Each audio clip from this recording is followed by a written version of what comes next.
راديو إرنا راديو إرنا كاب كتما باريس محلالف بإرتوران غازت إنياتا زدالو نتا راديو آمانيل غرمايه أب زلخمو سلامتنا يبصحكم كبرات سمعتي راديو إرنا أب نايلومي سولوس 16 حملة فنونا بويني سليمان الناتدالو زغرب سومناوي جنا أدامن نزوبانا زدسس مدب إرتران كبابيان كلونايو كم وترو زينا كان قدمينا فلما أرستاتو أب إرتراز تعطوا 29 ناي كاثوليك تكالات عنا عمتاوي ناستات كل تميت شي حسابات ناتا أقلقلوت هبا من بارن تحبيرو أب إثيوبيا زركب إمباسي إرترا قونسلاوي أقلقلوتات نمجمار يدالو زيت سلام سودان نخلاي جزي تناويحو راديو إرنا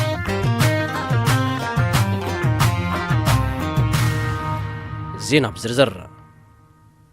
منجستي إرتراز عصون بكاثوليكايت بيت كريستيان إرتراز اللي تكالات عنا عمتاوي ناستات كل تميت شي حسابات أقلقلوت هبا من بارن تحبيرو مربب حبريتا cat.ch نابا موسى زرأي بمتكاس أبزرقو حبريتا منجستي إرترا بزحلف عمت شمونتا تكالات عنا كعصون كله أبزع عمت زدمان عسران حدن تكالات كم زعصوه أرقاقيتو إذن بكاثوليكايت بيت كريستيان إرترا كم حدرات أنحا عسران شعتن تكالات عنا أب رحقة أرات إرتراون كي ترفه بناتسا أقلقلوتات حكمنا كهبا زيت أنحين إذن تكالات أب عمت ناستات كل تميتش حسابات حكمناوي أقلقلوت كهبا مسنحن تراي زيكونه بزلون بقعتن بلوت أقلقلوتاتن ون مسجانا زرخبا مقانن أبا موسى زراي نتمر بحبريتا بزهبو مبرهي قليسو منجستي إرترا نزلنا أقلقلوت حكمنا كهبات أنحا تكالات عنا زعات أولو مغنيات تسلوه أبيات كريستيان أب هزبي نمدخام زعلم مخانون تقيسو ات منجستي أب أرثوذكس توهدو بيت كريستيان بزفتسمو زلو متأتتاو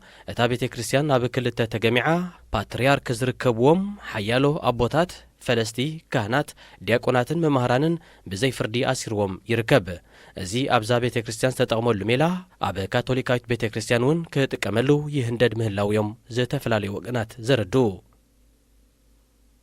منجستي إرترا أب إثيوبيا قونسلاوي أقلقلوتات نمجمار عمدلاو كم زركب ديبلوماسيون منشطات حبيروم إمباسي إرترا بإثيوبيا أب زحلف عمت أب 10 حملة بوقعي كابز تخفتلو أوشتي حد عمت بوليتيكاون ديبلوماسيون زمدناتا محيال ترايو تحاتيرو زركب أب زوان زدما أب مأكاب كل تكاميتي مأكاب نايتعسا ورقاقتي معدال ورقة مننت باسبورتن كالق نسيفيلاو قدات سقلقلو ورقاقتن مجمار أب مدلاو يركب نزعما مزن مسلسال كاب منيسر قدات وطان كالوت أكالات منجستن زتلاكو توسختي حموش تسبات درون أبا ديسابات يوم اللو كاب زنبو كلنا ديبلوماسينياتات إمباسي إرترا ناب إثيوبيا توافيروم زلو سبات أقدمهم أبسليان كالق مسوس تتحازي تلوخطاتن كنتفو تصنحو كم زركبوم اتوم نزا حبريتا زلاخو مجتات تغيسوم بوغن إمباسي إثيوبيا بإرترا كساب زوانزي زتجمره قونسلاوي أقلقلوتات يلن أب قداي مملاس زتهجره من براء بايتن تكالاتن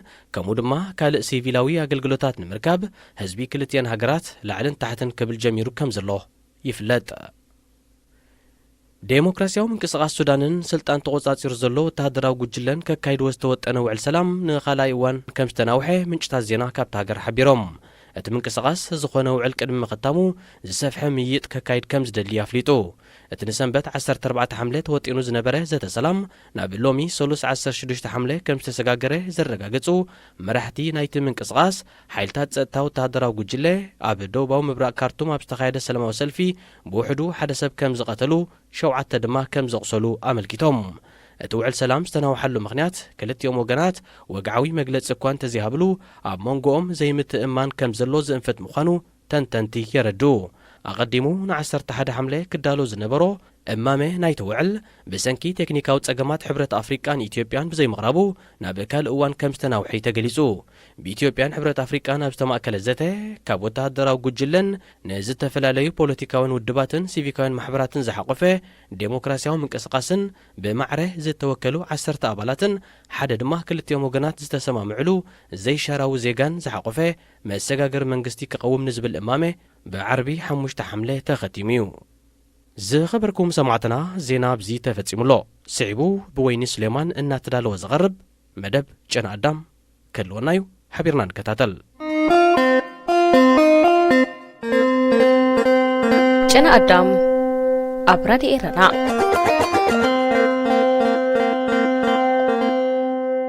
ከመይተቅኒው ክብራት ተኸታተልቲ መደብ ጨና አዳም አብ ናይሎሚ ትሕዝቶ ቀሺ ዶክተር ተኽለአብ መንግስቲ አብ ጸሓፊ ሓኪም ካህንን መምህርን ንልዕሊ 14 ዓመታት ኣብ ማእሰርቲ ዘርእስቱ ጽሑፍ ኢና ክነቕርበልኩም። እዚ ጽሑፍ እዚ ጋዜጠኛን ጸሓፍን በየነ ሰምረ ንቀሺ ዶክተር ተኽለአብ መንግስቲ አብ ኣመልኪቱ ዘካፈሎ ጽሑፍ ኮይኑ ኣብ ወርሒ ጉንበት ኣብ መርበብ ሓበሬታ ፔን ኤርትራ ተኻፊሉ ነይሩ። ሙሉእ ትሕዝኡ ኣብዚ መደብ ሲዕብና ክነቕርበልኩም ኢና። ሰናይ ምክትታል።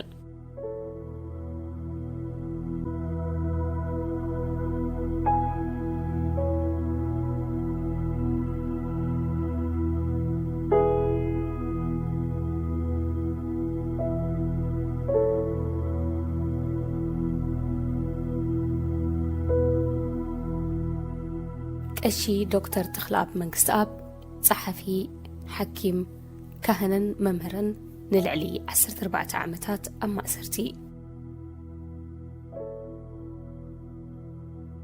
ዓርቢ 19 ሕዳር 2004 ዓመተ ምህረት ኣብ ሆስፒታል ኦሮታ ናይ ሚኒስትሪ ጥዕና ኣኼባ ነበረ። እቶም ኣባላት ናይቲ ሚኒስትሪ ዝኾኑ ቀሺ ዶክተር ተኽለአብ መንግስቲ አብን ንሆስፒታል ጥዕና ኣእምሮ ኤርትራ ዝመርሕ ቀሺ ዶክተር ፍጹም ብርሃን ገብረ ንጉስን ናይታ ኣኼባ ተሳተፍቲ ነበሩ። ቀሺ ዶክተር ፍጹም ብርሃን ገብረ ንጉስ ኣብቲ ናይ ድሕሪ ቀትሪ ጽሑፍ ክቕርብ መደብ ተታሒዙሉ ስለ ዝነበረ ተጋባእቲ መምጻእ ቀሺ ዶክተር ፍጹም ብርሃን ከም ሽታማይ ዝኾኖም ሕጂ መጽእ ክብሉ ደቓይቕን ሰዓትን ሓለፈ። ብፍላይ ኣብቲ ኣኼባ ዝነበረ ቀሺ ዶክተር ተኽለአብ ልዕሊ ሰቡ ክሸቕል ጀመረ። ኩነታት ኣብ ናይ መወዳእታ ጥርዙ በፂሑ ዝነበረሉ እዋን መንባሩ ውሽጡ ክሻቐል ትፅቢት ዝግበረሉ እዩ። ቀሺ ዶክተር ፍጹም ብርሃን ኣብታ ዕለት ዝግባእ ናይ ኣኼባ ክዳን ተኸዲኑ ነቲ ኣኼባ ዘቕርቦ ወረቓቕቲ ሒዙ ናብቲ ኣኼባ እናኸደ ንስድርኡን መሳርሕቱን ከይተሰናበተን ሓደራ ከይገደፈን እዩ ብሓይልታት ፀጥታ ካብ መንገዲ ተጨውዩ። መስርሕ ክስን ፍርድን ከይረኸበ ኸኣ ዛጊት ኣብ ቤት ማእሰርቲ ልዕሊ 14 ዓመታት ኣቕጢሩሎ። እቲ ኣብታ ቤተ ክርስቲያን ዝነበረ መዓልታዊ ናይ ዕንወት ምንቅስቓስ እቲ መንግስትን መንበረ ፓትርያሪክ ኦርቶዶክስ ተዋህዶን ዝፀሓሓፍዎን ዝለኣኣኽዎን ዝነበሩ ብቐረባ ዝከታተል ዝነበረ ቀሺ ዶክተር ተኽለአብ ናይ ሓደጋ ደበና ኣንጸላልዩ ከም ዝነበረ ይፈልጥ እዩ። ቀሺ ዶክተር ፍጹም ብርሃን ካብቲ ኣኼባ ከም ዝበኾረ ምስ ፈለጠ ናብ ንእሽቶ ሓዉ ኣቶ በረኸት መንግስቲ አብ ክድውል ወፀ። ኣብቲ እዋን ኩሉ ሰብ ሞባይል ቴሌፎን ኣይነበሮን። ናብ ገዛ ደው ኢሉ ግና ንሓዉ ንኣቶ በረኸት ረኺቡ ናይ መወዳእታ ቃሉ ሃቦ። ቀሺ ዶክተር ፍጹም ብርሃን ኣብ ኣኼባ ተረኺቡ ሰሚናሩ ክቐርብ ነይርዎ። ክሳብ ሕጂ ግን ኣይመፀን ዘሎ። ኩነታት እዚ ዘለናዮ ትፈልጦ ኢኻ። ደሃዩ ፍለጡ ደሃይናውን ግበሩ ሓደራ ኢሉ ቴሌፎን ዓፂዩ ናብቲ ሰሚናር ዝግበረሉ ዝነበረ ኣዳራሽ ተመልሰ። ኣቶ በረኸት በቲ ዝረኸቦ ሓበሬታ ክከታተል ጀመረ። እንተኾነ ግና ቀሺ ዶክተር ተኽለአብ እውን ካብቲ ኣኼባ ናብ ገዝኡ ከይተመልሰ ብተመሳሳሊ መንገዲ ኣብታ ዕለት ምስ ተወስደ ብዘይ ክስን ፍርድን ንልዕሊ 14 ዓመታት ኣብ ቤት ማእሰርቲ ካልሸሪ ብስቃይን መከራን ይነብራሎ።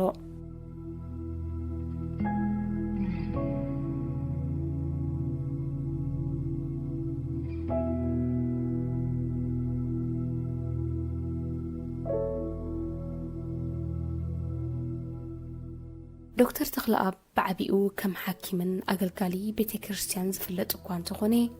ኣብ መንፈሳውን ማሕበራውን ስነ-ጽሑፍ ትግርኛ ዓባ ኣበርክቶ ዝገበረን ሓደ ካብ ጥንቂ ብዘይ ፍርዲ ንልዕሊ 14 ዓመታት ዝእሰሮውን ጸሓፊ ምዃኑን እዩ። እዚ ጽሑፍ ዝምበኣር ነቲ ምስ ብጾቱ ዕድሚኡ ኣብ ማእሰርቲ ዝበሊ ዘሎ ቀሺ ዶክተር ተኽለአብ መንግስቲ አብ ከም ጸሓፋይ ዘበርክቶም ስራሕትን ኣብ ጉዕዞ መጽሓፍን ምሕታምን ዘጋጥሞ ዝነበረ ማሕለኻታትን ናብ ቤት ማእሰርቲ ዘምርሖ ጉዕዞን ዝጥምት ጽሑፍ እዩ። ዶክተር ተኽለአብ ካብ ግዜ ንእስነት ያትሒዘ በቲ ኣብ ቀጽሪ መካነ ህይወት ዝህቦ ዝነበረ ትምህርትታት ዝፈልጦ እኳ እንትኾንኩ أزيك أربوز جمركو جنا كأكد متى نايمود أتهم مصحفو كالق وانجيل وديو محتاميو نسو كم حكيم أب هوسبيتال حاز كسرح بفلاي نايليت ترينيا أبسخونلو سراح قدم مجمارو أقدم أبيلو نابتي أبطقات هوسبيتال زركب كزانا يمتسأمو تتحيسنا نابتو هوسبيتال اتركب نشتو مرماريت كفلو كوفيلنا زبزح أوان جزي وسيدنا بزعبا سنة صحف نعلل نبرنا اتوهدو كم مزراب مسمع زفتو دكتور تخلقاب نتي أنا صحفوز نبركو حدس ارتزانتات كم ببلون كاللغو بتمسطو يسمع النمو أب صحفت رايد هيبي كسرح يمعدني ليتن معلتن أنبيبون صحيفون أيدا كمنيو تقولقو وترو فحبتن بزبالة ورقاقتي زمالتيا زمدنانا أب كمزي كونتات إنها اللويو نتا نايم ودأتها مصحف وديو بزعبقا بزح أوان إنا تزاراربنا نعين نحادة كالئن كنكتاتلان ديزاين كنقبرلان قديفولنا ناي حدسير أوان تمرتين موساد ناب إسرائيل كيشو زتملسي اتو أوان تسلقلقن بمنقستن بقالي كهاناتن يتأمت كمز نبرن كإسر كمز خئلن يفلت بمنبارو قلفتوتو أنت دكتور تخلق بوغير كان دترف أنت بلنا يوكوا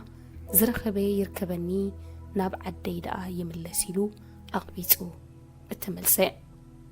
أيضا عندما بغمزي أبلع لي تقليتو زرلو القباب مستوستي عدم أخل من إسيزة أكل نعمتات أما أسرتي يركب علو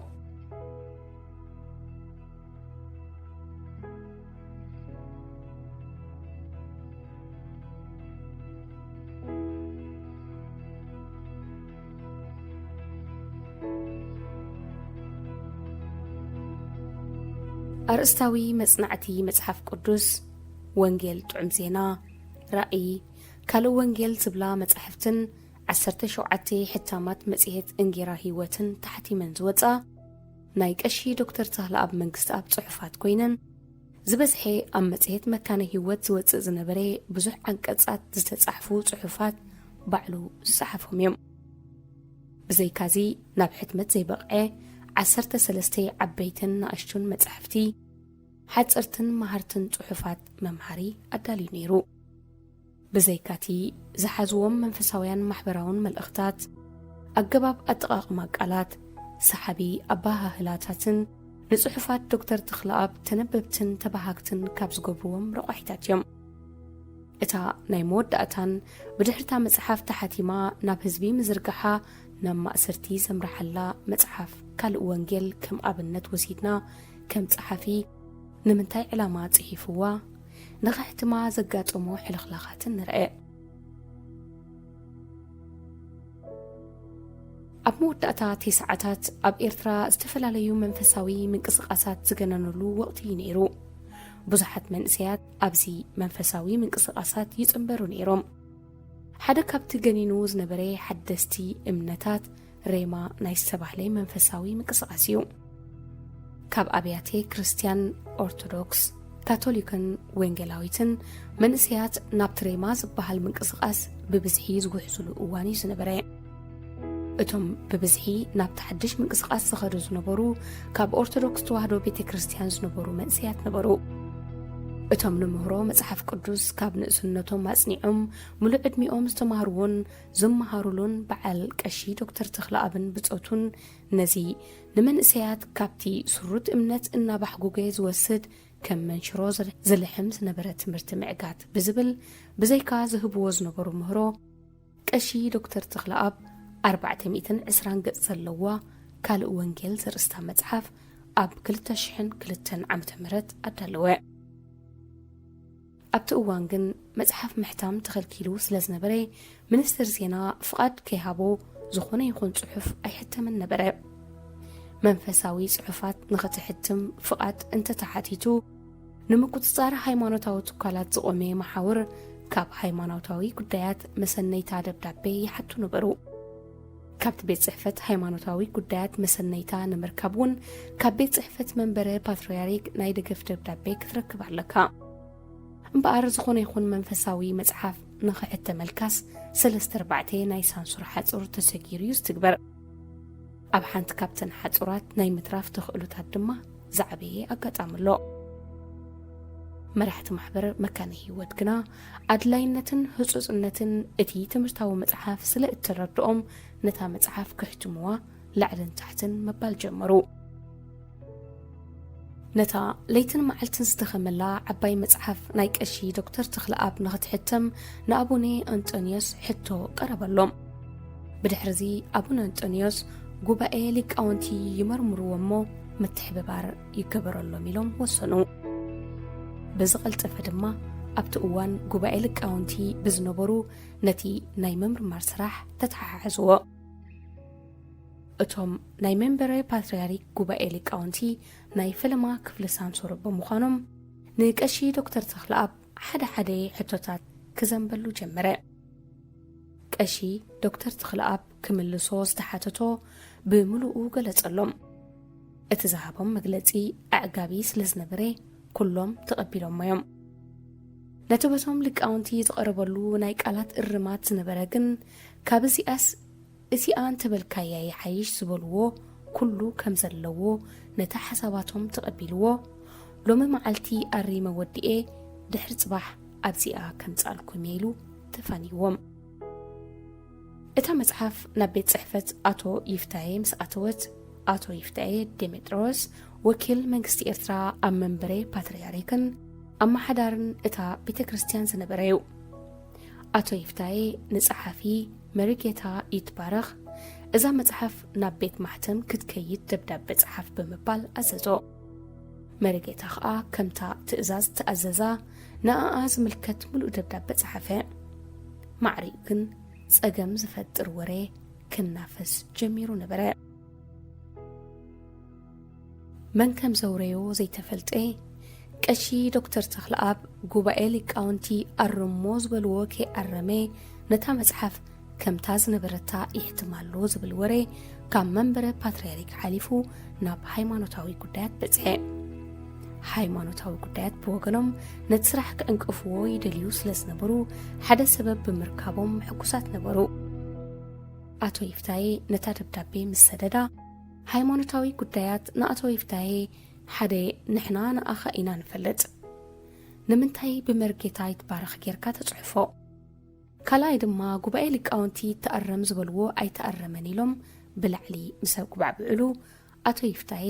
ሸበድ በዲሉ ንቀሺ ዶክተር ተኽለኣብ ኣጸውዖ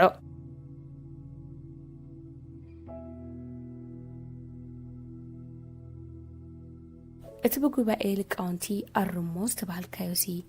ኣይኣረምካዮ እንዲኻ ኢሉ ኣቶ ይፍታሄ ንዶክተር ቀሺ ተኽለኣብ ሓተቶ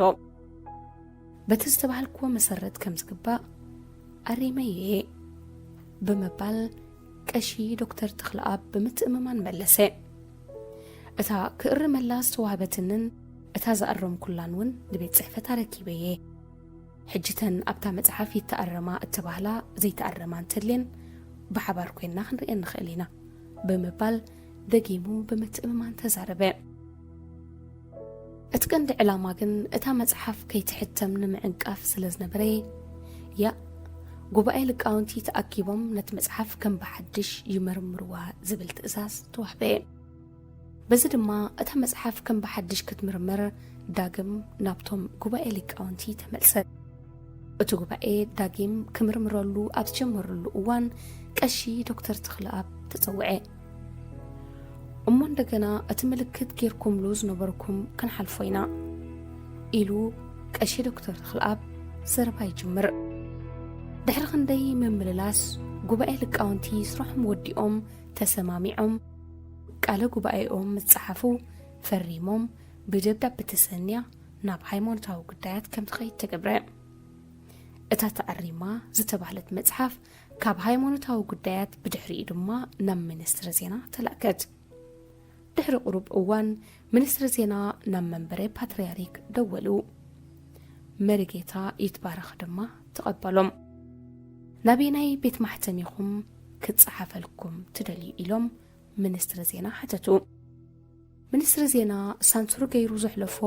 ንሱ እቲ ሚኒስትሪ ባዕልዩ ናብታ ዝተረቑሐት ቤት ማሕተም ደብዳቤ ጽሒፉ ነታ መጽሓፍ ዝልእካ መርጌታ ይትባረኽ ነቲ ሕቶ ሚኒስትሪ ዜና ተቐቢሉ ናብ ቀሺ ዶክተር ተኽለኣብ ደው ኢላ ሓተቶ ቀሺ ዶክተር ተኽለኣብ ድማ ኣብ ሰምሃር ግራፊክስ ኣርት ክትሕተመሉ ከም ዝደሊ ገለጸ እታ ደብዳቤ ናብ ቀሺ ዶክተር ተኽለኣብ ትመጽእ እሞ እንካዘ ደብዳቤ እዚኣ ናብ ሰምሃር ግራፊክስ ኣርት ውሰዳ ተባሂሉ መጽሓፍ ካልእ ወንጌል ሳንሱር መንበረ ፓትርያርክ በጽሕፈት ሃይማኖታዊ ጉዳያትን ሚኒስትሪ ዜናን ሰጊራ ኣብ 2003 ዓመተ ምህረት ተሓቲማ ተዘርግሐት ኣብ መወዳእታ ግን ሓንቲ ካብ ምኽንያት ምእሰሪኡ ኮይና ጥራይ ዘይኮነስ እቶም ብመንግስቲ ዝዝወሩ መራሕቲ ሃይማኖት ነቲ ንሱ ኣንጻር እታ ቤተ ክርስቲያን ዝኸይድ ዝነበረ ምህሮ ንምውቃዕ ዝጸሓፎ መጽሓፍ ካልእ ወንጌል ዝብል መጽሓፍ ጽሒፉ ንመንእሰያትና ናብ ካልእ ሃይማኖት ክወስዶም ደልዩ ብምባል ብግልባጡ ነታ መጽሓፍ መኽሰሲቱ ገይሮም ኣብ ዝኸድዎ ክሳብ ለይቲ ሎሚ መውፂት ኣፎም ገይሮም ብእስሩ በታ መጽሓፉ ይኹንንዎ ኣለዉ ቀሺ ዶክተር ተኽለኣብ መንግስቲ ኣብ ካብ ኣቦኡ ኣቶ መንግስቲ ኣብ ዮሃንስን ኣዲኡ ወይዘሮ ተቐባሽ ፍስሓ ፄንን ብ12 ሓምለ 1963 ኣብ ኣስመራይ ተወሊዱ ካብ ቅድመ ትምህርቲ ክሳብ ካልኣይ ደረጃ ትምህርቱ ኣብ ካምቦኒ ኮሌጅ ኣስመራ ተማሂሩ ኣብ ዓመተ ትምህርቲ 1985-86 ናይ ካልኣይ ደረጃ ትምህርቲ ወዲኡ ናብ ዩኒቨርሲቲ ዝእቱ ነጥቢ ኣምፂኡ ከዓ ካብ 1985 ክሳብ 86 ከምኡውን ካብ 9 ክሳብ 91 ኣብ ዩኒቨርሲቲ ጅማ ኢትዮጵያ ትምህርቱ ብምክትታል ብዓውደ ሕክምና ዶክተር ኮይኑ ትምህርቱ ዛዚሙ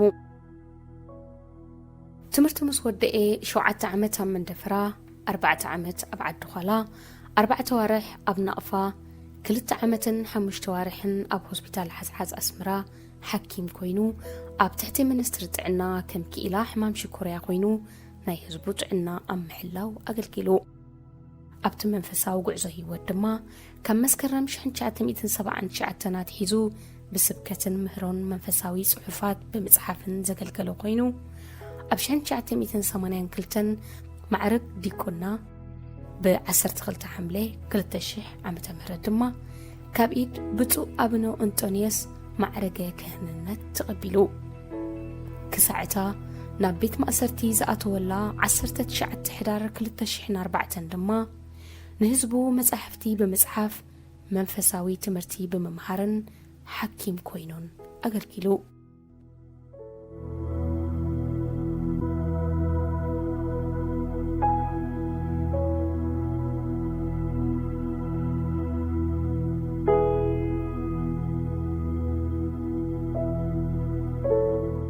ሓደ መዓልቲ ካብ ናይ ዓመት 2009 ሕሙም ንኽበጽሕ ብንኩኡ ናብ ሆስፒታል ከትክሞ ካብቲ ክበጽሖ ዝኸድክዎ ሕሙም ውፅእ ክብልን ቀሺ ዶክተር ተኽለኣብ ብክልተ ዕጡቃት ተዓጅቡ ክሕከም ናብቲ ዝነበርክዎ ክመጽእ ረኣኽዎ ነፍሰይ ክቆጻጸር ስለዘይከኣልኩ ተኽለኣብ ኢለ ንብዓት ዝሰርንቆ ድምፂ ውፅኤ ደድሕሪኡ ክስዕብ ምስ በልኩ በቲ ንድሕሪት ብሰንሰለት ተኣሲሩ ዝነበረ ኣእዳዉ ረሓቕ ኣይትቕረብ ዝብል ምልክት ገበረለይ ንድሕነተይ ሓልዩ ብድሕሪኡ እቲ ምሁር ጸሓፍን ካህንን ዳርጋ ምሉእ ገጹ ብጭሕሚ ተሸፊኑ ብወታደራት ዝተዓጀበ ዝረኣኽዎ ምስሊ ወትሩ ኣብ ሓሳበይ ተወቂጡ ክሳብ ሎሚ ነቲ ምርኢት እናሓሰብኩ ብውሽጠይ ክሓዝን እነብር ኣለኹ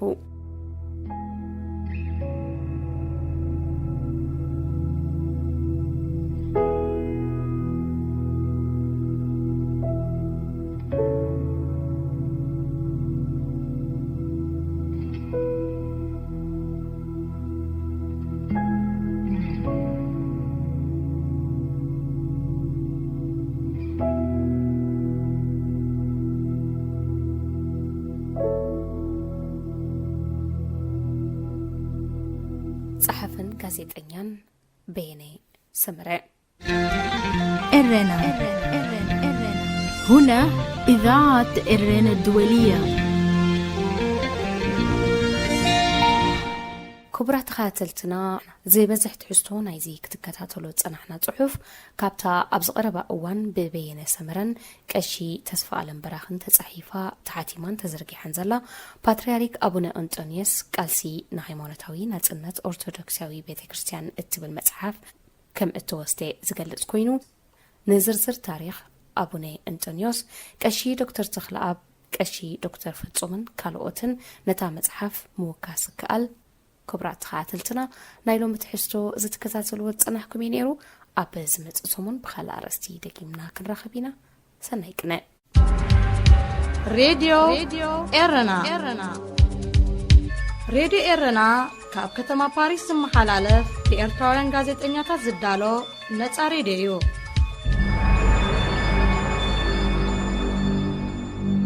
እዚ ትከታተልዎ ዘለኹም ካብ ከተማ ፓሪስ ብቐጥታ ዝፍኖ ድምፂ ሬድዮ ኤረና እዩ ንኤርትራን ከባቢኣን ናብ ዝድህስስ መደብ ቅድሚ ምስጋርና ንምዝኻሩ ቀንዲ ነጥብታት ዜና ከስማዕኩም መንግስቲ ኤርትራ ዝዓፀወን ብካቶሊካዊት ቤተ ክርስቲያን ዝእለያ ትካላት ጥዕና ዓመታዊ ንኣስታት 200,000 ሰባት ኣገልግሎት ይህባ ምንባርን ተሓቢሩ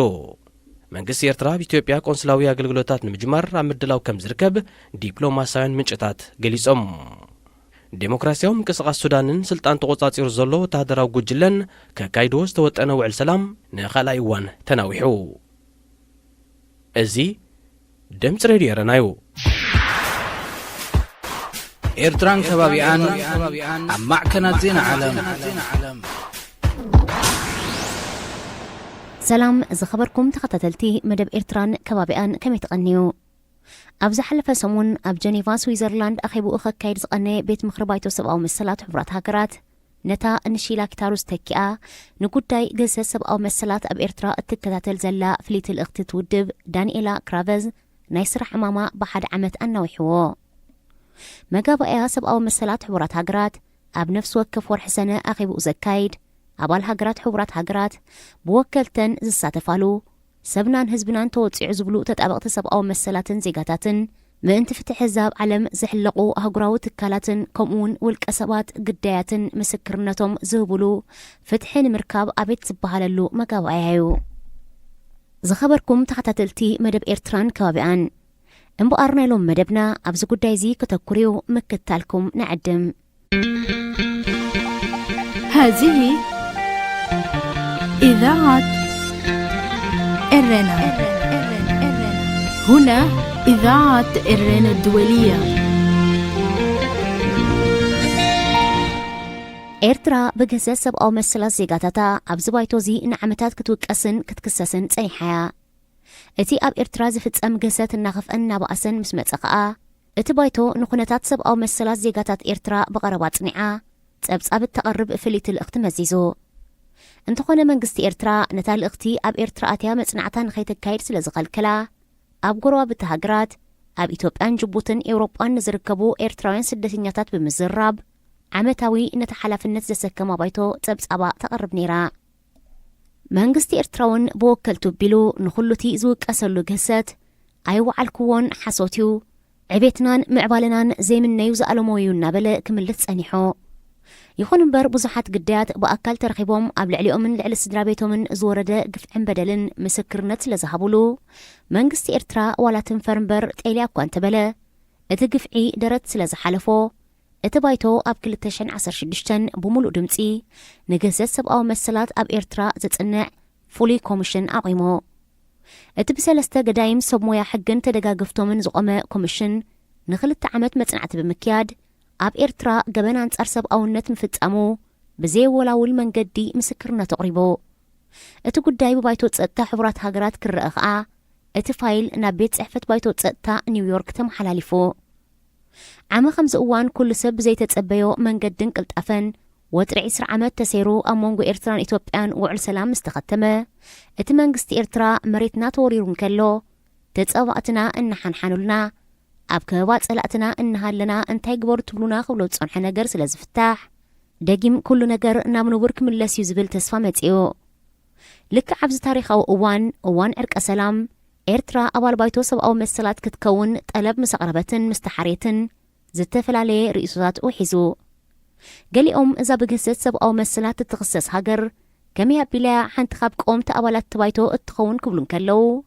قاليهم كأ دقيم وطر 10 عامات زليقو عرق سلام سلسة أوجه إرترا نتخد كسسلون كتوكسلون زنحت دخمتات كتم محيشويا زبل نيرو اتني إرترا قطر سلام حيزو زأتو مرح قربيت هجر أبي أحمد أب هجرو قلتو فتقناو لو تسلز قبرخاء بريزدنت إسياسون أسرات بمفتاح عرق سلام حوات قبرن نعمتات أب هجرو أقلقلوت تقورينوم زنحو من السياد كتعيسون تتبيت تغيرو بزخاء تأبايتو سبقاو مسلات كأند مزارب زنبرن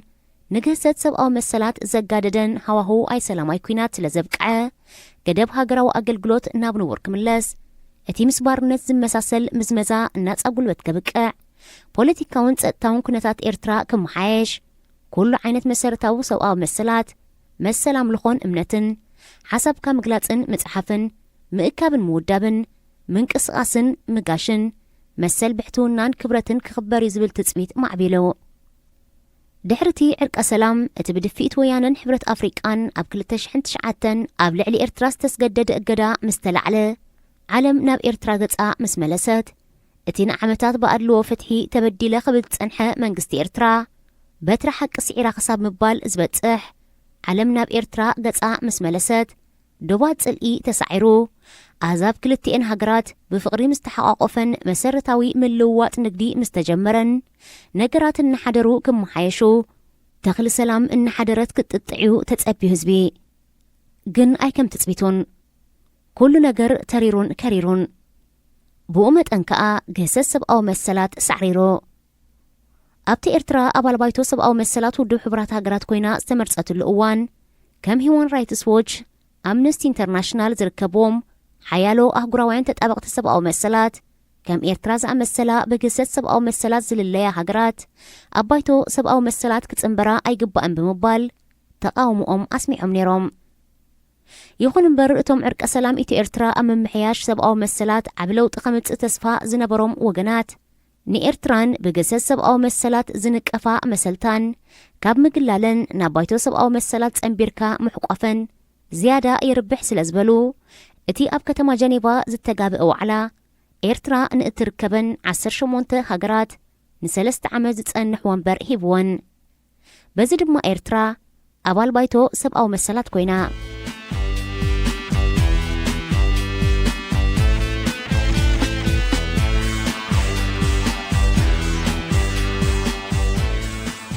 إرترا نابتبايتو بمتنبرا كم عبعوت زوصدو منقستي إرتران دقفتون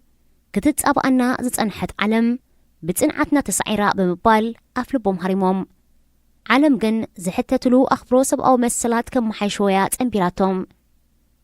انتخونا منقستي إرترا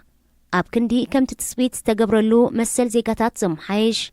أسرات حلنان بوليتيكان زفتح قدب هقراو أقلقلوت نامنو ورز ملس مسل أملخون امنتن حسابكا مقلاتن متحفن مئكابن مودابن زخبر بنتارو مأسرتن هادنن وسيخو هزب زقلقللن زنبرات كالات عنعاتيو نهزبي يتقابلو أيدون قويون 3 كالات تتابقتي سبقاو مسلات دحرتي عب تسفاس تقبرلو عرق سلام إتو إرترا نسومال زتأنبرا سلوصاو سممعن كونتات سبقاو مسلات إرترا كم تزنبرو أب حماء كم زلو بمقلات بايتو سبقاو مسلات كزانا كم زي قبا أزخاخيران عام سنة كابت بايتو أبالنتاس سحبت حبرات منقستات أمريكا إذن إرترا التركبن رقصت سبقاو مسلات زخونا هاجرات أبت بايتو نسلست عمد زتأنح منبر مركبن تقاوموا أسمي عني رايا أبزنا يلبزبن تبتأبكا اتا نشيلا كتاروز تكأت فليت الأخت حبرات هاجرات دانيلا كرافيز كنتات سبقاو مسلات إرترا فتسيمو 5 محايشة وكوادقا يقدد مهلاو تبتأب أريبا لوخ منقست إرترا أبايتو سبقاو مسلات تسفى ميكائيل قرهتو جن كم قدمو اتتأبتأب نإرترا نمنتسلام ستمهازي كبل موقيتو منقست إرترا نتمسرت سبقاو مسلات زخونة أدماساو أواج سبقاو مسلات أيونات هاجراتين ندفنو نمنتاي علما أب كما يزبل بوليتيكاوي هو تغسيتو زبل حتات بمقدم أب مونغوتي إننببو ركيق صحفن بدحري زلو حساباتن زلو قاق المفلات أيت أقمني بمبال اتركيق نربحاتات ندفتو زن صبارق يكبليو زن أقسو በዚ መንፈስና ተሓሳስባን ዝብገስ ስርዓት ከኣ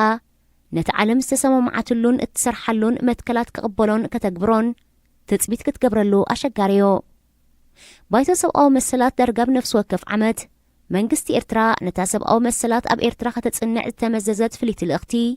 ኣብ ኤርትራ ኣትያ ስርሓ ንኸተሳልጥ ዝመዘዛ ልእኽቱ ክተሓባበራ እኳ እንተጸውዐ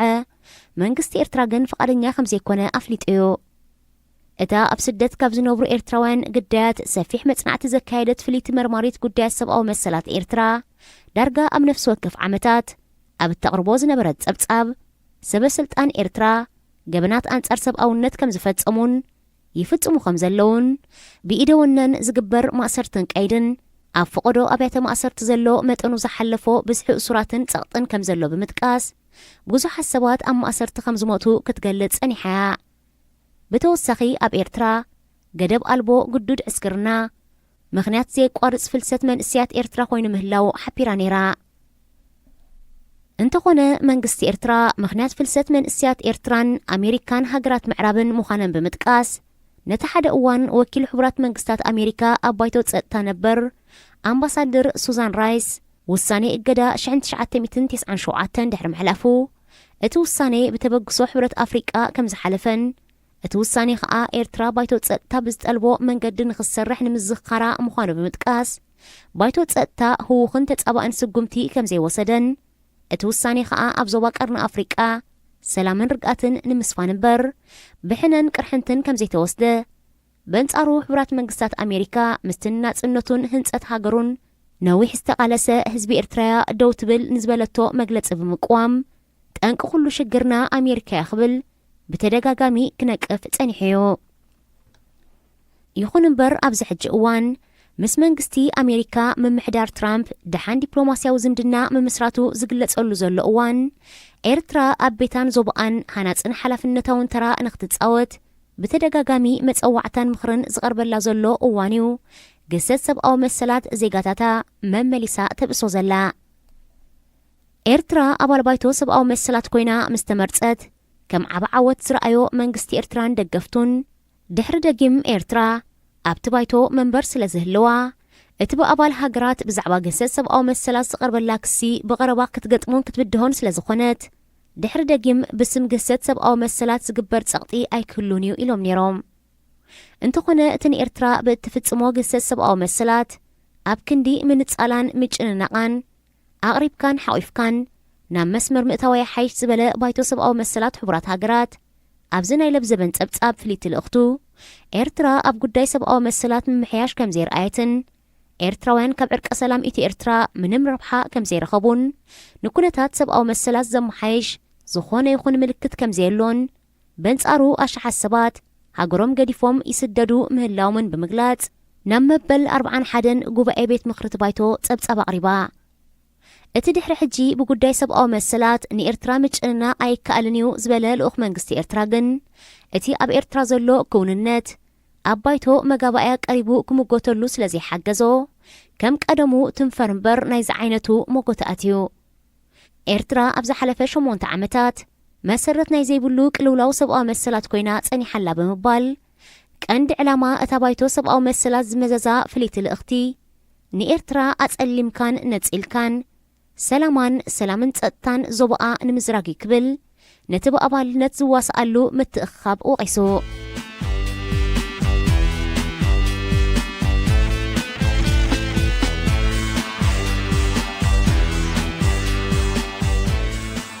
ይኹን እምበር ኣብ መወዳእታ እቲ ባይቶ ሰብኣዊ መሰላት ድሕሪ ነዊሕ ክትዓት ካብ 47 ኣባላት እቲ ባይቶ እተን 21 ኣባላት ሃገራት ኤርትራ ትፍጽሞን ዘላ ገሰት ሰብኣዊ መሰላት ብምውጋዝ ዕማምታ ፍሊት ልእኽቲ ንሓደ ዓመት ክቕጽል ኣጽዲቐን መንግስቲ ኤርትራን ደገፍቱን ኤርትራ ኣባል እቲ ባይቶ ብምዃና ዕማምታ ልእኽቲ ኣይክቕጽልን ይኽብሉ ዳርጋ ብምሉእ ነፍሰ ምትእማንዮም ክዛረብሉ ጸኒሖም እንተኾነ ኣባል ባይቶ ኹን ኣይትኹን ብዘይገድስ እቲ ዝዛረብ እቲ ኣብ ባይታ ዘሎ ኩንነት ስለ ዝኾነ ኤርትራ ሰብኣዊ መሰል ዜጋታታ ከተመሓይሽን ነቲ ዓመን ለብዘበንን ዝተዋህባ እማመ ከተተግብሮ ብምምሕፃን እቲ ባይቶ ብድምፂ ብልጫ ዕማም ፍሊት ልእኽቲ ክቕጽል ኣጽዲቑ ኣብዚ ናይ ለብዘበን ናይ ድምፂ ምሃብ መስርሕ ዳርጋ ኩለን ሃገራት ኣፍሪቃን ዓረብን ብድምፀ ተዓቅቦ ነቲ ኣብ ኤርትራ ዝካየድ ዘሎ ግሰት ሰብኣዊ መሰላት ድምፀን ኣይሃባሉን እዚ ጉዳይ እዚ ዘርእዮ ነገር እንተሎ ከዓ ሃገራት ዓለም ብረብሓ ስለ ዝምእዘና ልዕሊ ኩሉ ዘቐድሞኦ ነገር ረብሐን ብምዃኑ ንወፅዓ ኤርትራውያን ባዕላቶም እምበር ማንም ሓይልን ወገንን ጉዳዮም ከም ዘይፈትሓሎም ዓብ ምልክት እዩ ኣብዚ ጉዳይ እዚ ብዝምልከት ቀደም እውን እንተኾነ ንጉዳዩን እዋኒኑን ንሕቡራት ሃገራት ኣረኪቡ ካብቲ ውድብ ፍታሕን መስተርሆትን ዝጽበ እንተልዩ ክቐብፅ ኣለዎ ክብሉ ዝምኽሩን ዝነግሩን ዜጋታት ውሕዳት ኣይኮኑን ስለ ዝኾነ ወፅዓን ሕሰምን ህዝብን ሃገርን ዘገድሶ ኤርትራዊ ኣብ ዝሃለወ ይሃሉ እቲ ገዛእ ርእሱ ኣጸቢቑ ዝፈልጦ ግን ዛጊት ዘይገበሮ ንኽገብር ሓሳባቱ ክጠምር መሳርዑ ከስምር እዋኑ ሕጂ እዩ ሬድዮ ኤረና ሬድዮ ኤረና ካብ ከተማ ፓሪስ ዝመሓላለፍ ብኤርትራውያን ጋዜጠኛታት ዝዳሎ ነፃ ሬድዮ እዩ ዝኸበርኩም ሰማዕትና ናይ ሰዓት እዚ ሓፈሻዊ ትሕዝቶና ኣብዚ ተፈጺሙሎ ፓሪስ ካብ ዝርከብ ቋሚ ስቱድዮ ሬድዮ ኤረና ምእሳኻትኩም ጸናሕኩ ኣማንኤል ግርማየ ሰናይ መዓልቲ